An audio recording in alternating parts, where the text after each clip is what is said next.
Good morning. Thank you for being here. I think we have our quorum now, so we will call this meeting to order. It's 9:41.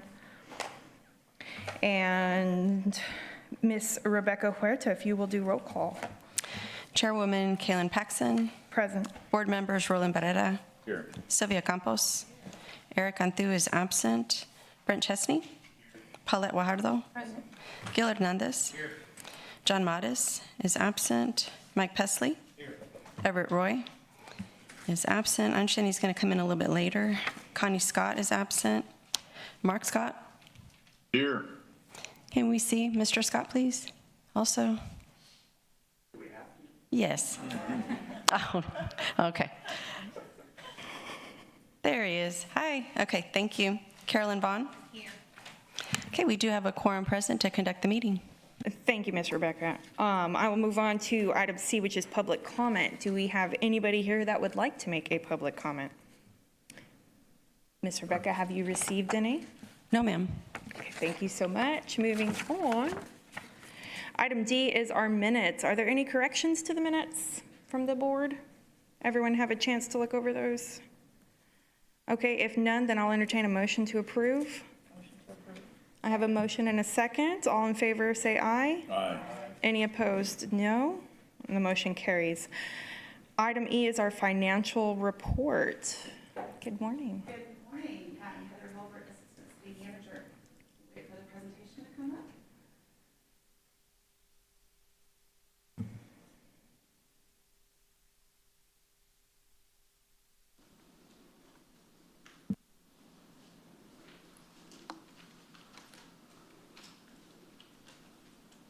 There we go.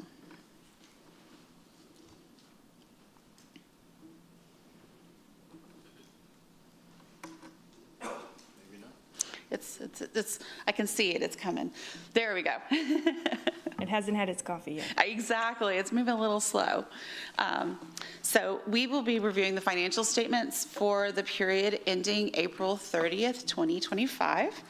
And so here you will see this is our budget to actuals for this time, through this time period of April 30th. And so going from left to right, you have your amended budget, your actuals year to date, and then your variance. So for our property taxes, we had $6.4 million budgeted for collections, and to date we have collected $6 million. That does include earnings on investments. So our earnings on investments, we do have a variance on along with our property taxes. As just a reminder, we do collect the majority of our property taxes by the January-February timeframe, and then we do have payments that continue to come in as we move through the fiscal year.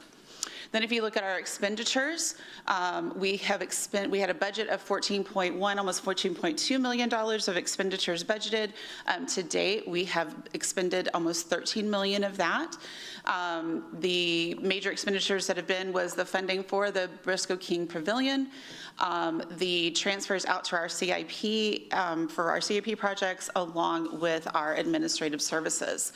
And so we did have a budget of 3.3, almost 3.4 million for an ending fund balance as of April 30th.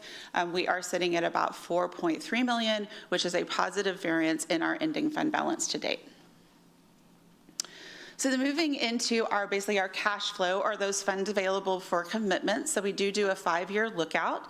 And so as you see, we do reach a little bit of a pinch point in 2027.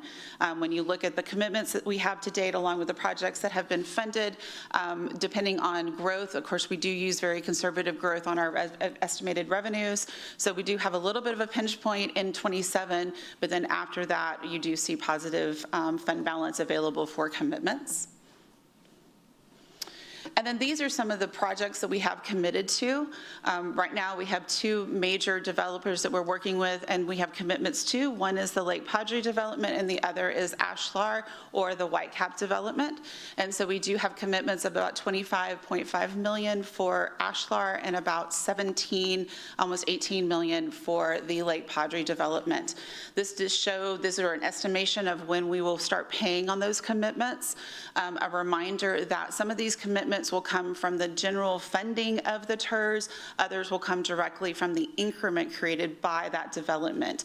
And so, for example, that public mobility bridges, that one, while we show $4 million in 2027, that will be dependent upon the increment that has been created by the growth in that specific development. So all of that $4 million may not be paid out in 1 year, it may be over a period of years. So then looking at our CIP projects, we have about $36 million worth of CIP projects. Of that, about $15 million has been spent to date, leaving a balance of about $20.8 million. Things of note is, one is the FEMA restoration. That project has completed. We're working with FEMA to get those reimbursements, and we do expect a portion of that to come back and be available for future projects.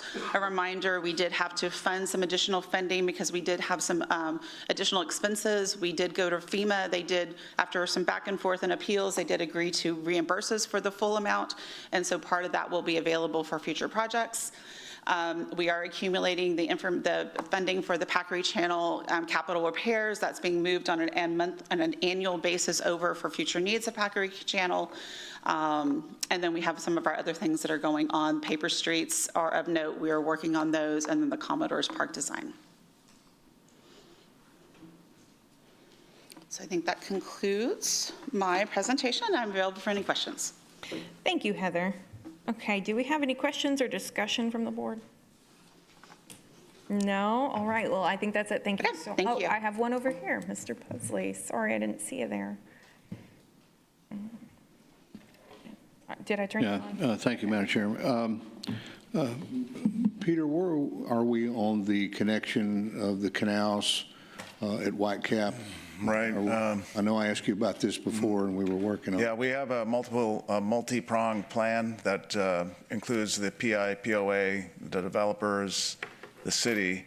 And so July is the time frame where we should begin to see some movement to include the earthen dam that's there right now, that the Lake Padre developer has in place to repair a bulkhead. And so between that bulkhead being repaired and the Commodore's Bridge landmass being removed, with that waterway to open, once that Commodore's Bridge is done and open, that will relieve some pressure on the water. And once the Lake Padre development is completely done with their bulkheading, the plan is for him to remove that dam. And so the plan that we laid out a couple of months ago was that this would be in July of this year, that there would be reopened. We're also looking at the design of some type of a, what do we call it again? A possible sea gate. A sea gate, yeah. We're Or also some looking at type of a potential device. sea gate in the Lake Padre area leading into the main canal to mitigate, it won't alleviate, but to mitigate a storm surge. That has to be designed, and where it would be placed and how much it would cost and who would pay for it all has to be determined. Right. Yeah, so that's Okay. a quick synopsis that we've laid out. We can send you a copy of the memo that we prepared. Yeah, I would like to have a copy. Yeah, of that. we'll send you that. It's a little dated, actually. We may update it, and then we'll send it to the full board. It's a very important part of this whole project. Yeah, we agree. I mean, the city spent almost $20 million to do the bridge. Yeah. That right now you can't boat under. That because you of the can't dam. utilize. Yeah. Yes, The whole sir. reason for that hump out there is. Absolutely.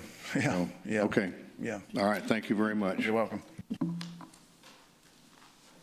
Any other questions? Okay. Then we'll move on to item H. We have a lot of exciting presentations this morning, the first being from the North Padre Island Whitecap Preserve Development Project. Hi, good morning. Arturo Marquez, Director of Office of Economic Development, and I have the privilege of giving you guys an update on the Whitecap development. However, I do want to point out that we do have members of the project here. If there's any specific questions on either timeline or anything specific that comes up, I just want to introduce Tiffany Darst and Dan Hayden here in the crowd, just in case we do go into that. Oh, okay. So today we're going to give you guys an update of what's happened so far in the development. And here on this map, what we're going to do is we're going to highlight roughly about 6 different items. Here represented on this map are going to be 1, 2, and 3 by Pelican's Landing Pool and Fitness Activity, Huron's Nest Cafe and Park, and the Nature Reserve. And of course, we will talk about the highlight of it, which is the homes. So on phase number 1, this development is broken down into 4 phases. Phase number 1 is going to be roughly about 199 homes, and both, well, actually not both, but all 3 items that I mentioned earlier are actually located here also within this development. The Pelican's Landing, the Heron's Nest Cafe, and the nature preserve. So here are some pictures, some aerial pictures of what the development looks like currently.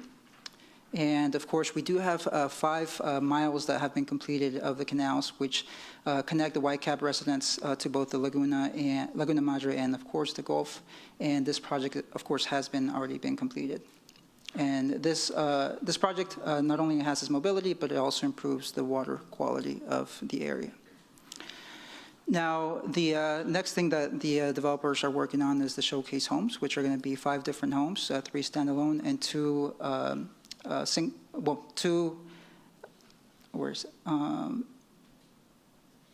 duplex, I'm sorry, and 2 attached duplex on this.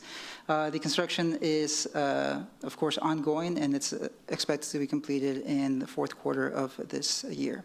The best thing that can describe this development is, of course, a taste of contemporary coastal living.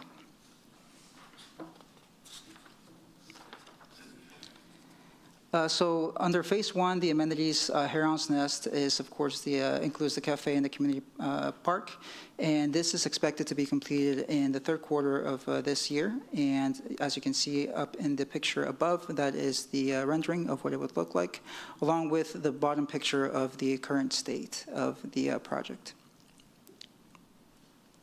The landscape is ongoing and will be ongoing throughout the phase of the whole project.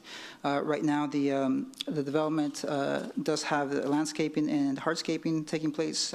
That, of course, includes the trails, pocket parks, and of course, these trails do provide scenic routes and are designed for golf carts and pedestrians alike. The completion of this first phase of the landscape is expected to be completed on the 3rd quarter of this year. Okay. And now we get into 2 separate items. Of course, this project is broken down into both the PID portion and the TIRZ portion. So the first portion is going to be the PID, the Public Improvement District, and we'll talk about the different projects that we have here under this section. So far, there has been a total of $17.5 million that has been invested, and this does not include any private spending that, of course, takes into consideration the amenities, canals, and home constructions or any of the landscaping. The projects that we're going to talk about are, of course, the home sites, the 199 homes, the preserve, which is the crown jewel of this development, the internal mobility bridges, 2 of them, and the Crown Royal culvert.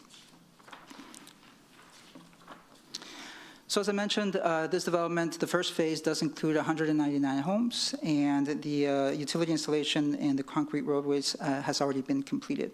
The franchise utilities installations, including the electric, gas, and the internet, is just about to be completed also. The preserve, and as I mentioned, the crown jewel of this development is essentially a unique space which has been carefully developed to provide a haven for wildlife, while also offering enriching the outdoor experience for everybody. And this is meant to be completed, the first phase, the first portion, on the 3rd quarter of this year. As I mentioned, the different phases that include the whole development will also include additional improvements to this portion as well. So under the first phase, this will be completed on the 3rd quarter. We do have 2 mobility bridges, and this essentially allows for more vehicular traffic and for pedestrian traffic, tying the development together. And of course, like I said, allowing for mobility, both traffic and vehicular traffic and pedestrian traffic to go through the development. So the Crown Royal culvert, the installation of the culverts under Crown Royal Roadway will enable efficient water circulation through the canal system, enhancing water quality and ecological stability. The construction is expected to be completed on the 3rd quarter of this year. Okay. And so now we move on to the TIRZ portion of the development. Here, the developer has spent roughly about a little bit over $10 million, and we will talk about 3 projects that are essentially completed or just about near completion. That includes the Aquarius Line Park, the effluent water reuse, and the Commodore's Bridge, which was just mentioned a minute ago. The Aquarius Aquarius Linear Park is, of course, in harmony with the Corpus Christi Island Mobility Plan, and the Aquarius Park meanders along the Whitecap Canals, offering a linear park and trail experience that embraces the nature beauty and natural beauty of the Living Edge. Okay. The effluent water use, of course, with the most recent water restrictions, the developer has been very conscious of this, and of course, they are using, or they're meticulously maintaining a consistent water level using treated fresh water with this project. The Commodore's Bridge is, as I mentioned, just near about completion, and so far they spent $8 million of the $9.2 million that was expected to be utilized under this for this project. This one I'll re-mention a little bit again, just because the payment setup under this particular one is also another item that we're going to be discussing at a later point, and the request from the developers as to how they can get reimbursed for this development, which is actually the next slide. Yep. So the next slide is a little bit hard to read, but essentially the development agreement, it does include $25 million, well actually $25.5 million of reimbursable expenses, and broken down into, as mentioned in the previous presentation, some that are incremental in value, meaning that they get reimbursed as the increment increases from the development, and also another portion which is just from the TIRZ itself. Now the TIRZ itself does provide funding for the Commodore's Mobility Bridge, the Encantada Avenue Mobility Bridge, which I'll talk about in a little bit, the Public Mobility Bridge at Park 22, and the Whitecap Effluent Line to preserve the ponds. Now, as I mentioned, this item, or the request to change some of these items, is going to come up in a later item today, but I'll go ahead and just kind of brief you guys on it very quickly. So, as mentioned, the Commodore's Mobility Bridge was originally scheduled to be paid out in 3 different payments in 3 different years. One of the requests that the developer is doing is they would like to request for that to be paid in 2 years, so over the next year and the following year. There's also some items that are no longer feasible for the development. Those are marked with the number 3. So the Aquarius Street Box Culvert Water Exchange and the Aquarius Street Water Quality Circulation Aqueduct, again, are no longer necessary for the development. So they're asking to shift some things around to be able to cover some other items. Now, with the Encantada Avenue Mobility Bridge, one of the things that was requested, or that is being requested, is to utilize or reduce that $2.7 million and reduce it to $650,000 for some dredging, and the additional, not the addition, but the funds that are being deallocated to be used towards other different projects. So. And then, of course, we do have the future projects, and there is a, not request, but there is plans to do a commercial district, a marina district, and a hospitality district. Most recently, the developers, along with the team from the Office of Economic Development, did attend the ICSC conference, which is the national retail conference, where you can, kind of meet with different retailers, different hospitality companies, and this is one of the joint efforts that the city is doing with the developers to try and grow this commercial portion of the development. There's, of course, the commercial harbor, the retail center, as I mentioned, that is included on their master plan, the hotel and harbor, and the hotel bungalow, which the developers are in communication with a few interested parties, and more information for that to come at a later point. With that, I conclude the presentation, and I open it up for questions. Thank you so much. Do I have any questions or comments from the board on the presentation before us? Gil. Board Member Hernandez. Okay, on that, where you have your eye chart slide where it talks about the approved costs, proposed costs, and spend to date, are they requesting a lowering from the 25.5 to 22 million, or is it? Are they requesting a what, I'm sorry? A decrease in the funding, TIRZ project funding. Not necessarily. So. Okay, well, what are we going from and to? What are they asking for? Yeah, so the biggest reduction right now is going to be on the 2.7 Encantada Avenue Mobility Bridge from 2.7 to $650,000. One of the requests is if, other projects arise in the future to utilize some of that funding that was originally intended for that.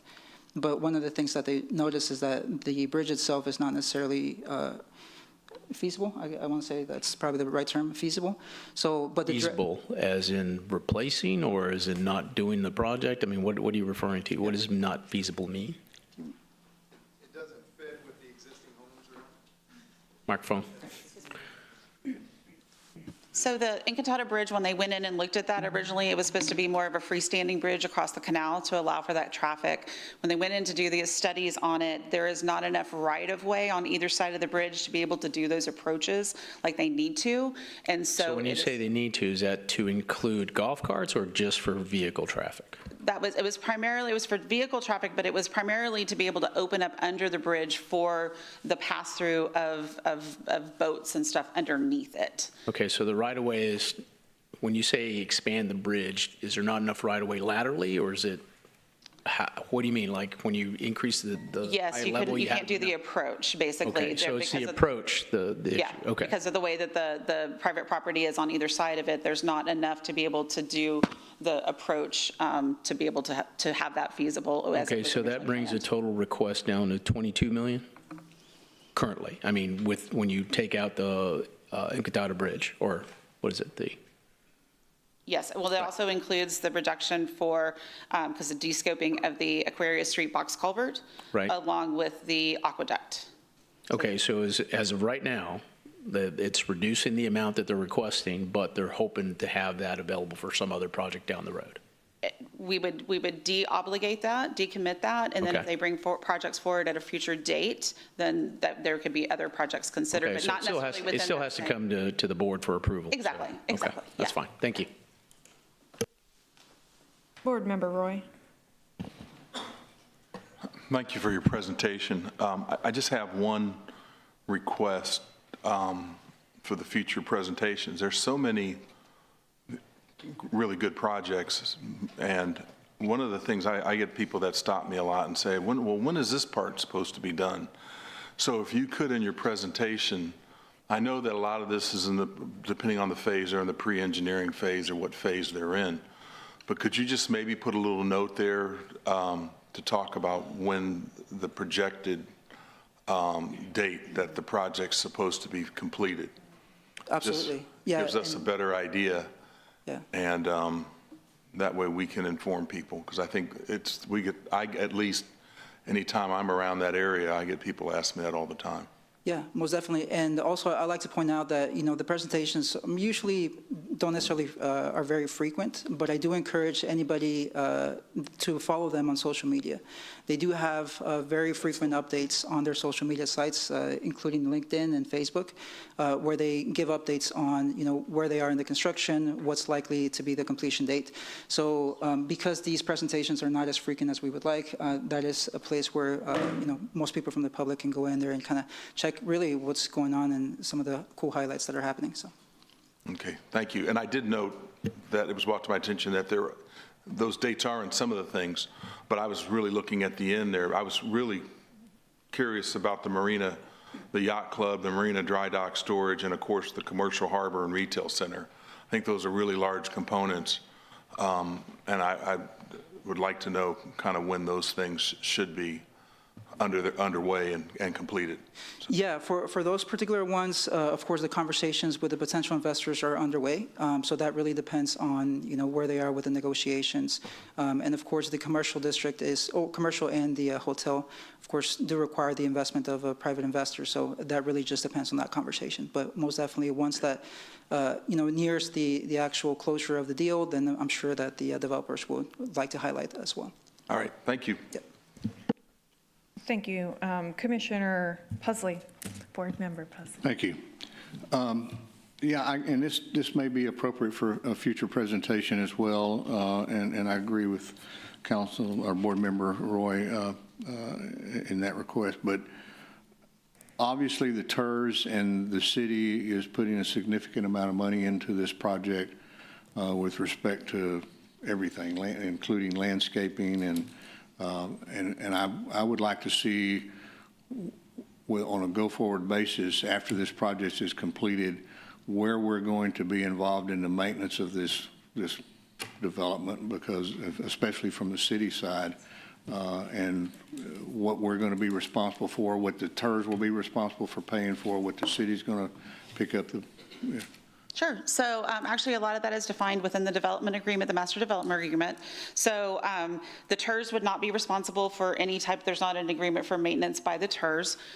The developer has indicated that they want to maintain at a higher level, like a lot of their park spaces, at a higher level than what we maintain, what our normal maintenance is. And so they will be taking on that maintenance. Park staff will not be responsible for maintaining those parks within the development. Well, I realize that, but at some point, we have to be involved in making sure that that's happening, correct? That it's at least being maintained at a level we would maintain it at. Yes, and that's all within the developer agreement. So that was all negotiated with the developer prior to us moving forward with a lot of these projects. There's a cost associated with that? They would be taking on the cost for that. Okay. So they would be solely Yeah. responsible for it, yeah. Yeah, Commissioner, to your point, there's an agreement between Whitecap and the city, and our end of the agreement needs to make sure they're living up Yes, to the standards. exactly. Because we're paying for the investment. So I think that's your ultimate question, is we want to make sure the taxpayer investment is being protected and is prolonged, so it's lasting. Because they'll have deed restrictions, they'll have HOA rules and all Right. that. So, and Yeah, and more so, our responsibility will be in the common areas, the ones that are open to the public. Right. So we probably won't be micromanaging lots, individual lots, but the common areas that we're paying for, the public infrastructure, our job is to ensure that they're being kept up according to the agreement so that we're protecting taxpayer investment. Okay, all right, very good, thank you. That's a good input. I think we're seeing also the PIPOA is looking at doing a similar, I think multiple groups out there are hoping to enhance those public spaces to a level beyond what the city would provide a baseline. So if I'm understanding the answer to his question is what we have in place does protect us for the long term past the development stage. Thank you. Yes. Correct. Board Member Vaughn? I was going to say, and just add just really quickly, so also on the maintenance, so the city is not responsible for the maintenance of the canals or those type of things. We'd be responsible for the general areas, but nothing that's on the private or connected to that. We made sure that was within that development agreement too. Well, I can get my mic back on for, I realize that, but I just think on a go-forward basis, for the amount of money that this city and the TIRZ has put into this project, we need to make certain that we have the oversight on this project to make sure that's happening. Sure. To make sure the canals are, because they're going to have to be dredged, they're going to have to be taken care of, they're going to have to be of maintenance, and we need to make sure that that investment is being protected, as Peter said. Sure. Board Member Vaughn? I just want to comment on the project. I think it's absolutely beautiful. I'm glad that you guys are doing it. And the other thing is, I hope you're doing zero landscape. Thanks. Thank you, Board. Yeah, they do have some out there, yeah. Okay, Arturo, I think that's all of our questions for this item, so we'll move on to number 4, which is presentation and discussion on proposed amendment to the TIRZ 2 Development Reimbursement Agreement with Ashlar.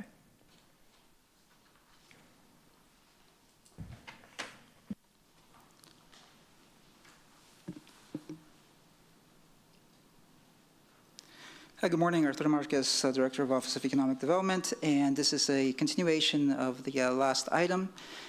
This is a little bit more in detail into the request from the developer in regards to the Whitecap development and the payment schedule.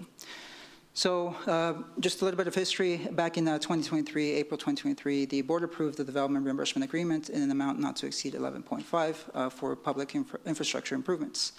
The approved eligible infrastructure improvements included the items listed here below. Okay. And then a year after, in 2024, the board approved an amendment to increase the reimbursements by an amount not to exceed $14 million for additional public improvement projects, including the ones listed here in this chart. Okay.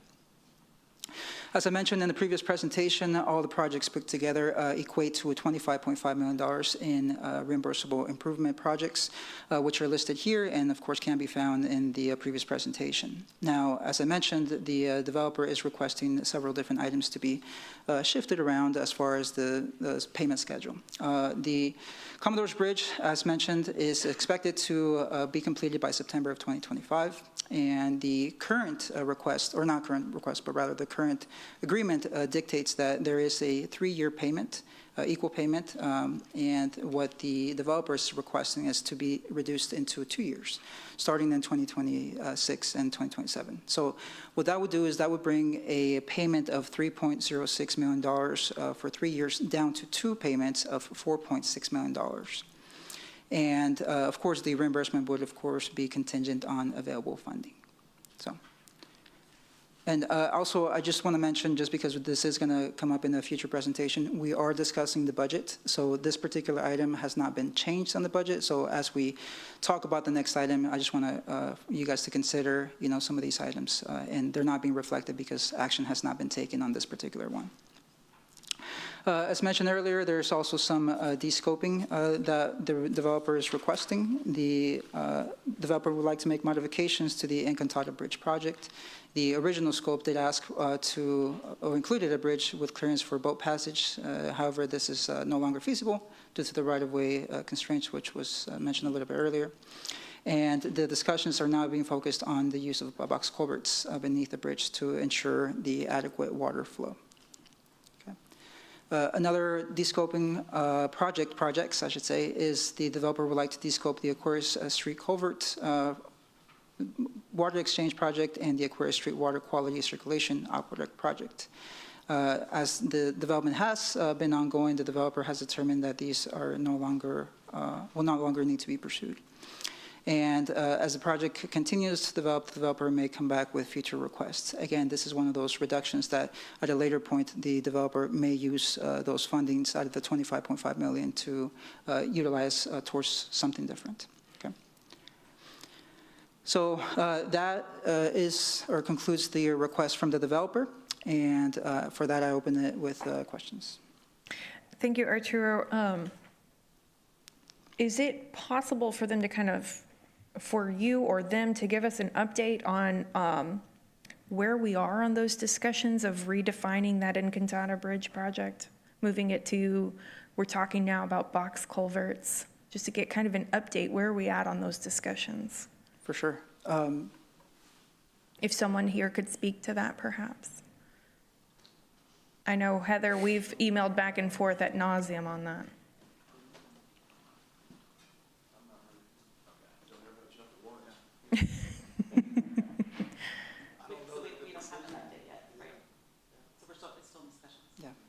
So there's not an update at this point, because I know that's going to be a crucial piece when we open that Commodore's Water Exchange Bridge. So that's coming up pretty soon. So if we can get, an update. Okay. So the intention was we would not have the box culverts, any modifications to the Encantada Bridge would not be completed prior to the opening of the rest of it. Sure. The conversation was that we would engage in, we as in a collective group, we haven't decided who would take that responsibility of dredging behind the bridge to basically to open up what is existing there. Mm-hmm. And then it would be at a future date that any type of other modifications would be done. So I know we have been in conversations with the developer. As they indicated, there's not been a final decision or plan made on which way it's going to be going. But it is not a requirement to have that project completed prior to us opening up the rest of the canal. Sure. I was just seeing if we had an update at this time. Thank you, Heather. Sure. Board Member Chesney. Thank you, Madam Chair. I think it's always important to note, because even though these are, quote, developer requested, that these are all public access projects, right? This is taxpayer dollars, and we use the word developer a lot, and I just want to make sure that I'm not missing anything, and so that the public who's watching can see this. Everything on here will be fully accessible to the public and will enhance the mobility and the accessibility and the amenities for the island, because this is taxpayer dollars, but I just want to stress that.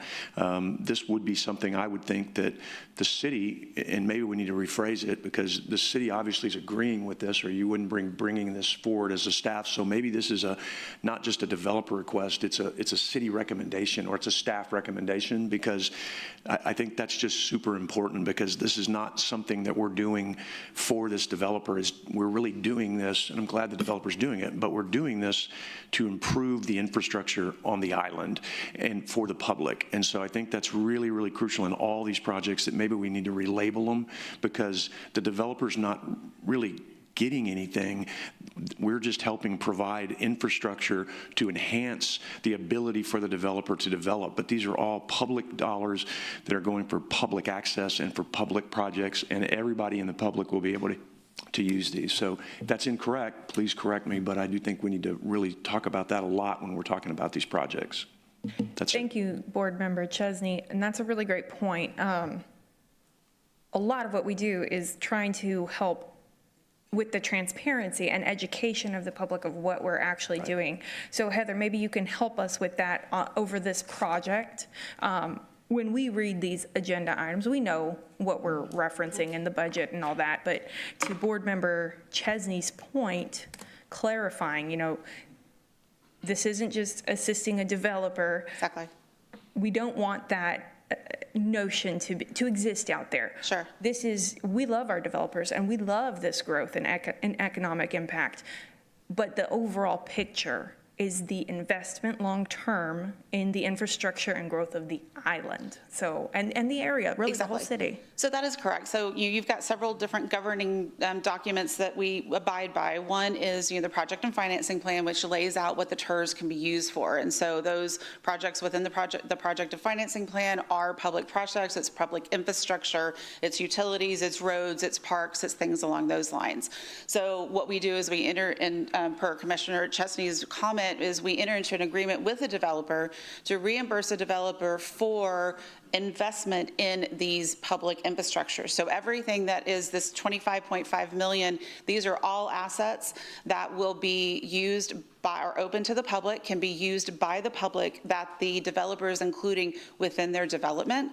If it was, we do not have, everything that's in the project and financing plan has to be a public infrastructure type project, and so we wouldn't bring forward something that wasn't eligible to be funded through the TIRZ.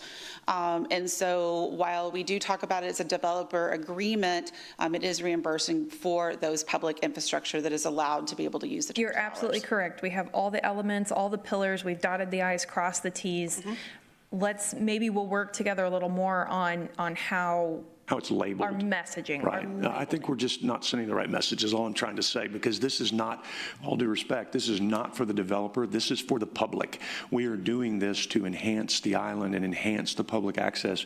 And so maybe we call these public access requests or something different, because it's, developers is doing our work for them, our work for what we should be doing, and then we're reimbursing because we don't have that ability to do it. So that's all I was just trying to get to, is this is what we're investing in for our future, for our residents on the island, because this is going to make this place unbelievable. And the access that the public's going to have to all these projects and all this new infrastructure, that's what we should be stressing, and that's what we should be placing our importance on, because this is going to be phenomenal. And we got several more coming just like it that are going to really make this island pop. And benefit the whole city. So thank you for bringing that to our attention. Let's put a little focus on how we can rewrite the narrative, but all the elements are there. Yes, you're correct. Just rewriting the public message. Exactly. Board Member Pusley. Yeah, thank you. Further to Commissioner Chesney's comments, and I don't know, can we bring the map back up that was in your original presentation that shows the entire project, and let's talk a little bit about, the developer wants to remove this bridge. Well, is that bridge going to impact the mobility that we're talking about, and how is it going to change that?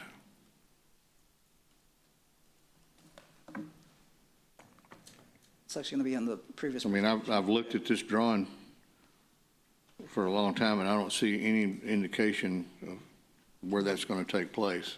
Yeah, can we go back to the previous presentation?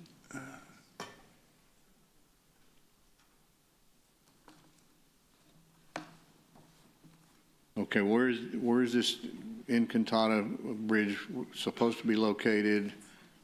And is it going to impact the mobility of? So a reminder, the Encantata Bridge is not actually within the development. The Encantata Bridge is to the south of the development, and so that was something that was negotiated when we worked on the development agreement with the Well, developer. where is that located in reference to this project? It is going to be off the map over to the left-hand side. Okay. So it would be the main canal that comes through here that's down towards the bottom, the one that goes horizontal across the page.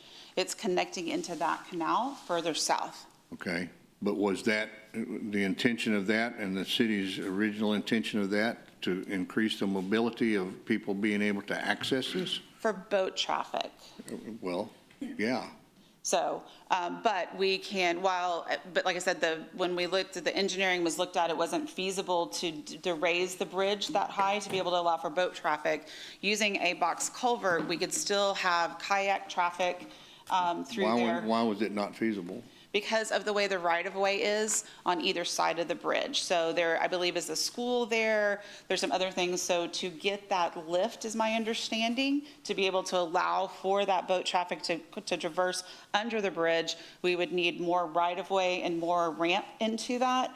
And there was not feasible the way that the... Has that been presented to the board?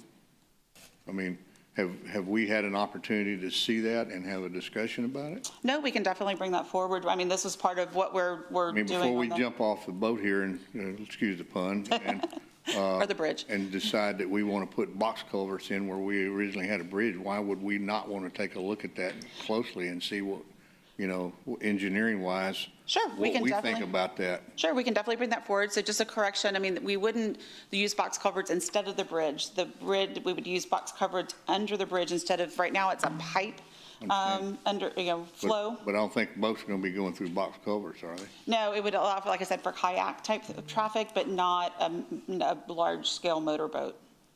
And again, my point is that going to impact the mobility of this project in respect to what Commissioner Chesney was talking about?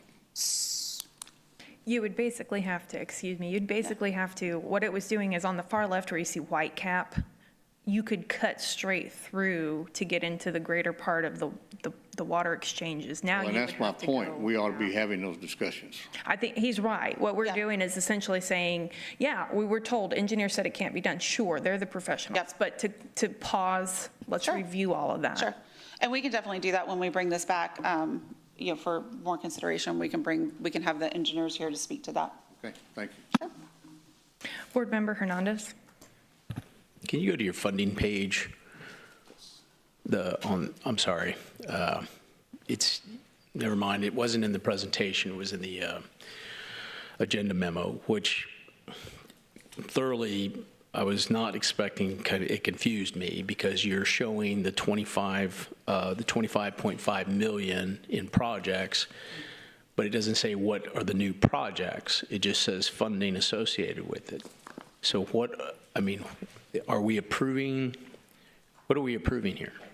So this item is only for consideration. There's no action to be taken under this particular one. Okay, but I'm still confused about how your funding is stated in the agenda memo. You have 11.5 million and then 14 million that equals 25.5 million. Yeah, no. Right. Yeah, go ahead. That's on the agenda memo. So, but in your previous presentation, the projects were reduced to 22,050,000. Right? So what am I missing here?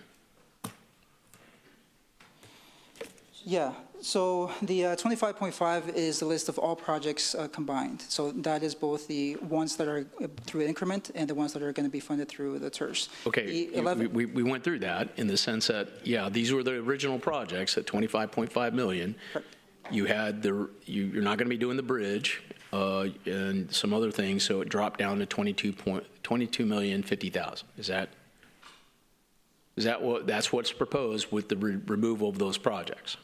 Am I incorrect? I mean, that's what you said earlier. Yes, it will be reduced to 22 million, yes. Okay, so, but in the consideration on the agenda memo, it still says the 25.5 million.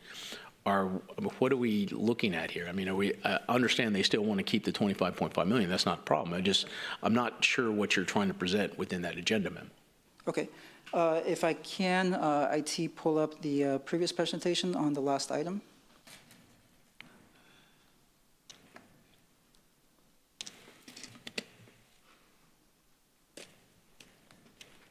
This number 3. There we go.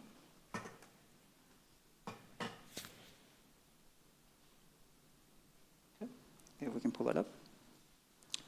Okay, so, and I think this might be able to. This is what we're referring to, right? Yes, yes. So this is the 25.5 was the original amount of money that we approved as a board, right? Correct.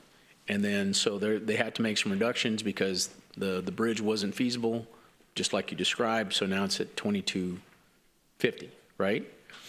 So what are we taking into consideration for this particular agenda item? So what we're taking into consideration, number 1, is the payment schedule for the Commodore's Bridge, going from 3 payments of 3, or payments of 3 Right. years, So- reduced to 2, so that's number 1. Okay, that's number 1. Number 2 is the descoping of the Encantada Avenue Bridge, mobility bridge, from $2.7 million reduced to $650,000 to now be used for dredging. To descope the Aquarius Street Box Culvert Water Exchange from $400,000 to descope it and to be utilized in a different item. The same along with the preserved ponds interconnectivity, same thing, to be reduced, or descoped, I'm sorry, and to be used in a different project at a later point. So let me see if I'm not missing one. Yes, so it'd be the reduction of the 2.7 down to 650, the descoping of 400,000, and descoping of $300,000. So that is. So we're going to approve, so now we're on the hook for is $20,050,000.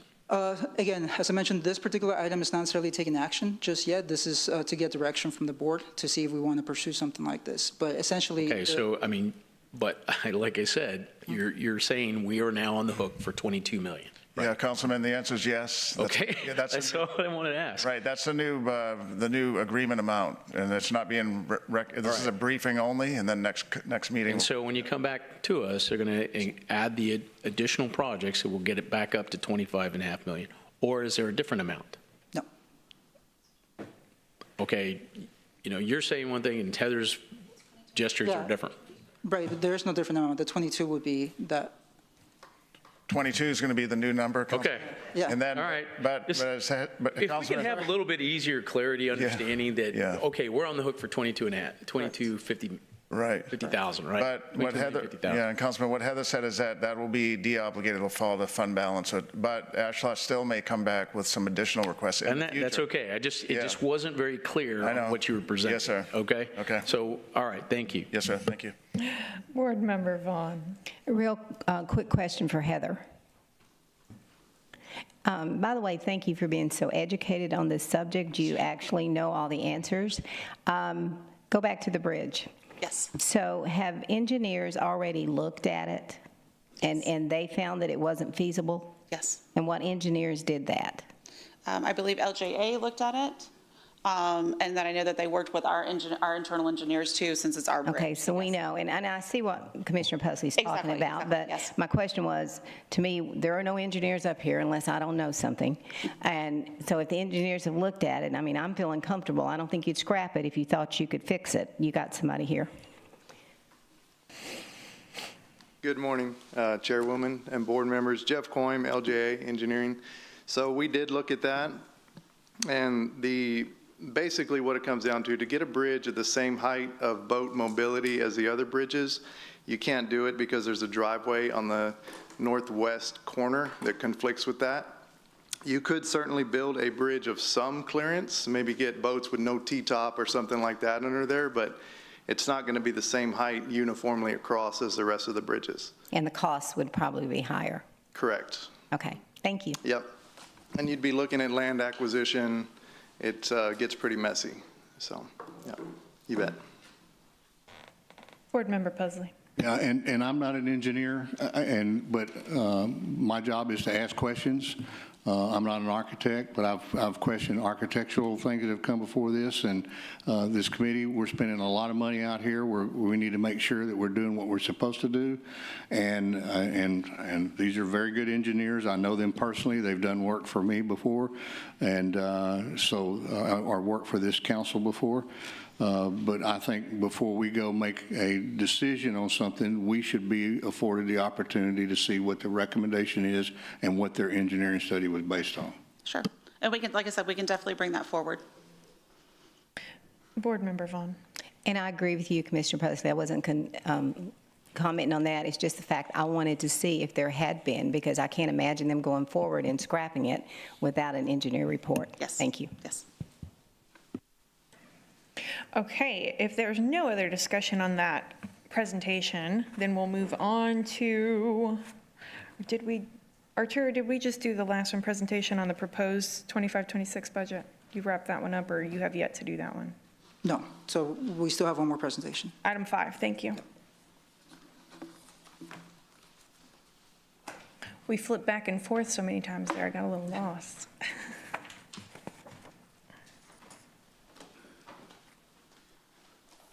Good morning, Amy Cowley, Director of Management and Budget. So today is our first review of our proposed FY26 operating budget. We will bring this back to you for a second review prior to the proposed budget at the end of July. So at our next board meeting, we'll see this again with any updates that there might be. Just as a reminder, this is a similar format. You've seen this before. When we look at the proposed budget, we first look at our actuals for FY24. That gives us a starting point so that we know where we actually began our current year. Then we look at our estimate for the current year, which gives us our starting point for the next fiscal year. So on this slide, you can see we have our beginning fund balance. Our projected beginning fund balance for FY26 is $3.7 million. Our proposed revenues are 6.4, and then our proposed expenses are 5.1, and we'll look at the detail in the next slides. You can see the breakdown of our proposed revenues. The majority of our revenue comes from property taxes, as you know, and then there is a budget of just over $100,000 for interest. In our proposed expenses, we have the $3.4 million for Whitecap. We have $5,000 for administration. We have $262,500 for Packery Channel maintenance. And then we have $1.2 million transfers out to CIP, and then the transfer to the general fund for a total of $5.1 million. You can see the breakdown of these expenditures, the projects that are included in this current proposed budget on this slide. For Whitecap development, we have the effluent line, and we have the Commodore's Drive Bridge, and then the admin cost, Packery Channel maintenance, and then the operating out to, the transfer out to CIP is for Packery Channel capital repairs.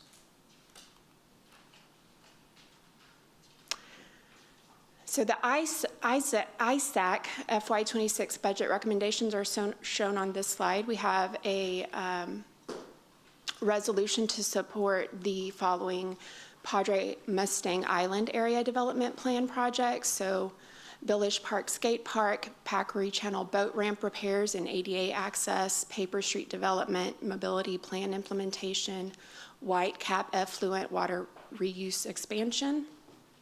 And then the following items are already included in our capital program, which is the Paper Street development and the Packery Channel boat ramp repairs and ADA access. And I will stand by for any questions. Thank you, Amy. Do we have any questions or comments for Amy on this presentation? And at this point, this is just the preliminary presentation. That's correct. We will look at it again. I'm waiting to see Gil's light go on. Okay, thank you. I think that's everything. Thank you so much, Amy. Okay, I think that's all of our business. So at this time, this meeting will be adjourned 10:34.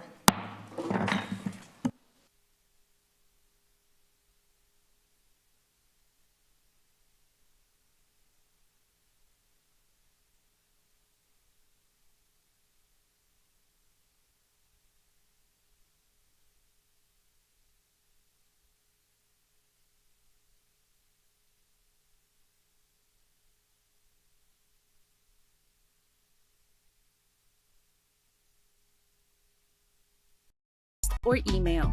And with fully customizable options, you pick what notifications you want to receive. And you can designate what hours of the day that you don't want to be disturbed. Stay informed, stay aware, stay alert. Sign up for Reverse Alert today. Before you head out to the beach, make sure